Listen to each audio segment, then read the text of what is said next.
आज हम लोग समझेंगे what is Ohm's law.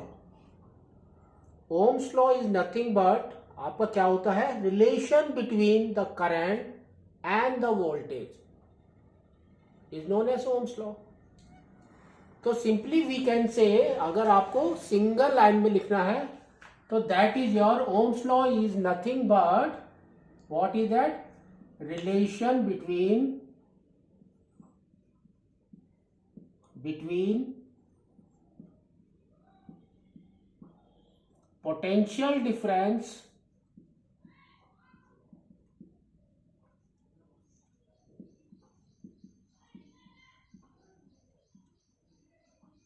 and current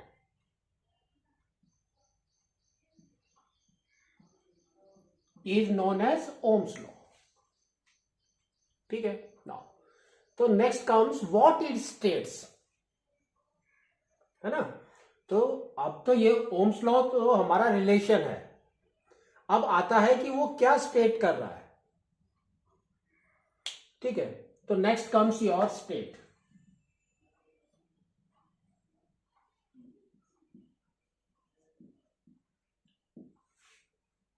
तो ओम्स लॉ स्टेट्स दैट कि जो आपका करंट है ना, current is flowing through a conductor is true, है ना। इलेक्ट्रॉन्स हमेशा आपके कंडक्टर से फ्लो कर रहे हैं, तो current is also flowing through a conductor is directly proportional to the potential difference across the ends of the conductor. Simple है ना। तो देखो, suppose this is your wire and this is your A, this is your B. तो Ohm's law states that a the current flowing through the conductor is directly proportional, वो directly proportional है to the potential difference across the ends of the conductor provided condition is there। क्या condition है कि आपका temperature remain the constant and the physical condition of the conductor should be constant. ठीक है, तो इसको हम पहले लिख लेते हैं, फिर आपको हम समझाते हैं क्या है ये। तो क्या है आपका, it states that the current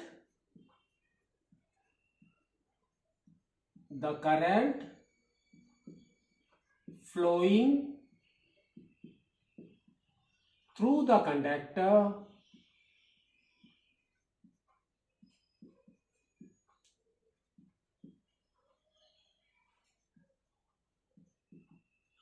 is directly proportional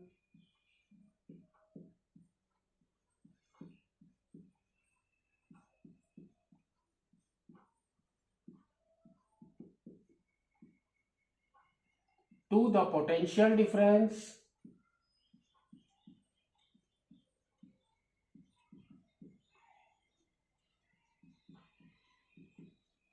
across the ends of the conductor।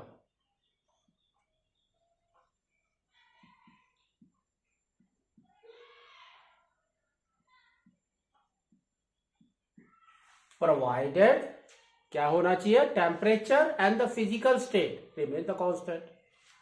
Provided temperature comma physical state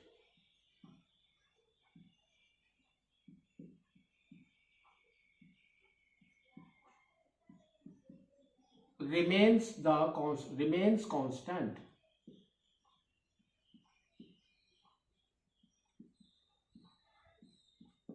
तो इसका मतलब समझो कि आपका टेम्परेचर जिस कंडीशन में है उसी कंडीशन में होना चाहिए, that is room temperature normal. ठीक है, next comes your physical state, that means आपकी जो लेंथ है ना, आपका वायर कैसा होता है, it should be just like this, ऐसे।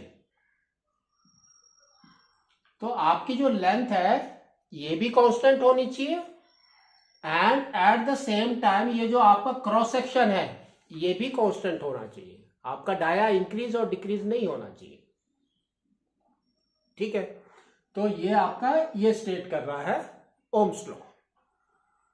तो इसको आपको लिखना है, तो कैसे लिखेंगे? देखो क्या बोला है, current is directly proportional to the voltage, और you can say voltage is directly proportional to the current, ठीक है ना। तो अब देखो ये प्रोपोर्शनलिटी वाला आपको आउट करना है, तो हम इसको और कैसे लिखेंगे? We can write it as V is equal to IR और RI, where R is your constant। कौन सा constant? Proportionality constant. R is your proportionality constant।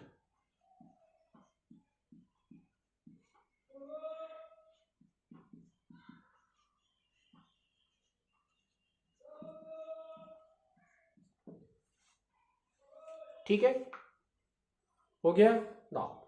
अब देखो V is equal to IR हो गया हमारा, तो अब R आपका क्या होगा? इसमें आपका R क्या हो जाएगा? V बाई I, है ना। इसमें देखो आपका R क्या हो रहा है? R is equal to V by I। That means V by I का मतलब क्या हुआ? इट्स अ रेशियो, है ना। तो आपका देखो, अगर आपको या तो ये स्टेट लिख दो और otherwise second state, this is your first state.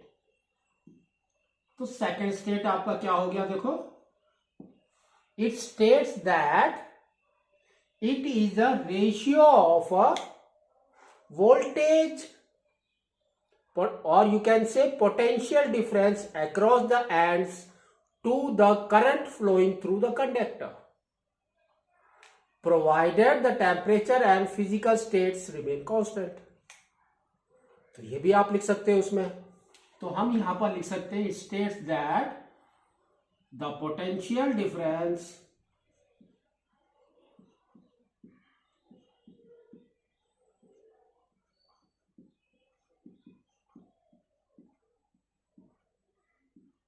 across the ends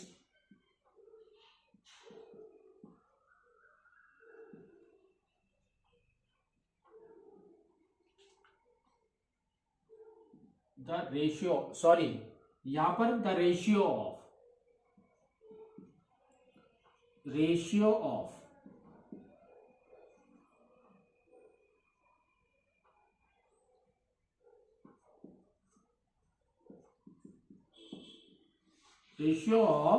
potential difference across the ends to the current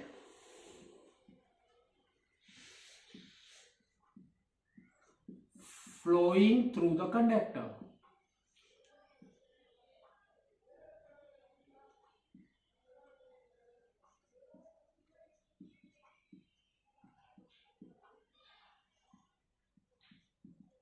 provided the temperature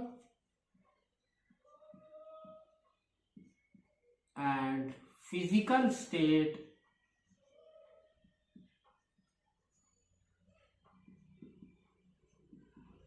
of conductor remains constant।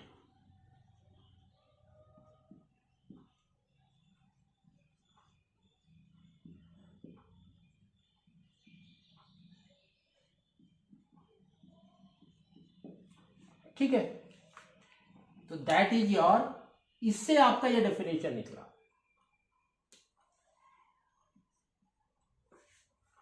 है ना। It is the ratio of the voltage by the current. तो आप दोनों में से कोई भी एक लिख सकते हैं। नाउ कम्स हियर, तो व्हाट इज योर R? तो R हमने पहले बता दिया, R is a proportionality constant. है ना। At the same time what is, अब देखो R is proportionally constant, at the same time R is the resistance.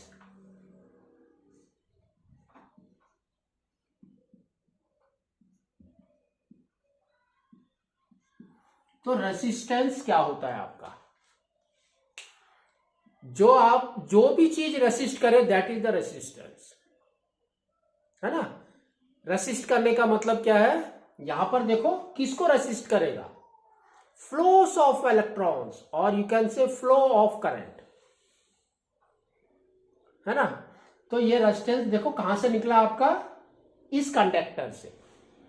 तो that means it is the property of that conductor to resist the flow of current in the conductor. It is the property of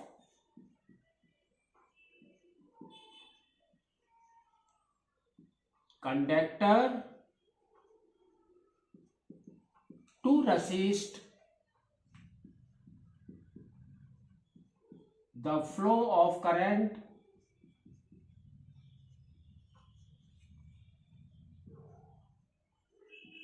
or you can say flow of electrons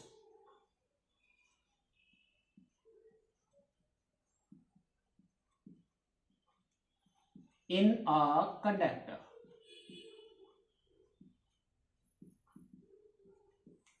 ठीक है, तो देखो resistance का unit क्या होता है आपका, its unit is ohm. Unit आपका क्या होता है, ओम। और इसको कैसे डिनोट करते हैं, लाइक दिस, ऐसे करके, ऐसे। तो इसको हम बोलते हैं ओम्स। ठीक है, दिस इज द ओम।